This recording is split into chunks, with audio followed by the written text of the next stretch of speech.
Каин и Авел са първите деца на Адам и Ева. Каин е първородният син, а Авел е неговият по-малък брат. Историята им е пряко продължение на грехопадението.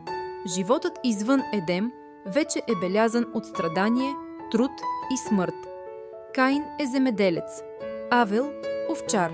Каин обработва земята, докато Авел се грижи за животни. Това различие е важно. Илюстрира различни начини на живот и типове приноси към Бога.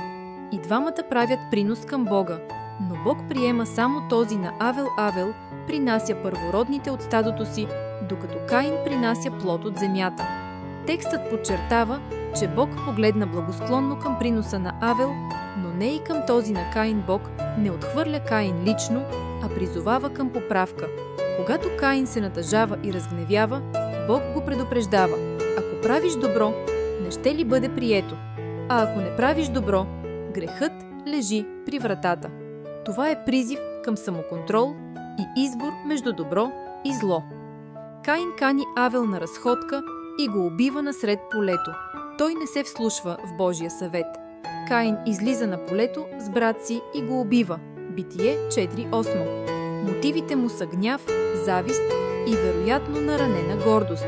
Къде е брат ти Авел?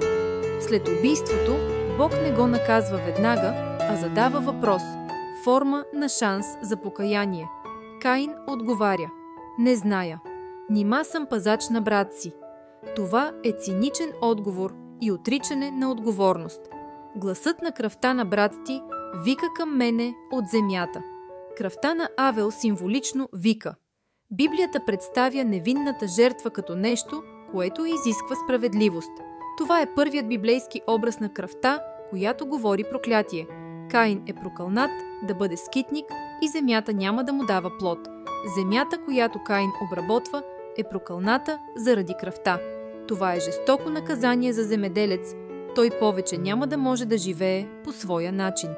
Каин се страхува, че някой ще го убие. Бог му поставя знак, за да не го убият други. Това показва едновременно Божието наказание и милост. Каин не е екзекутиран, а оставен да живее с тежестта на вината. Историята задава темата за човешката свобода, отговорност и морал. Каин е първият човек, който извършва престъпление срещу друг човек. Това поставя началото на моралната борба между добро и зло, съвест и грях. Тема, която преминава през цялата Библия.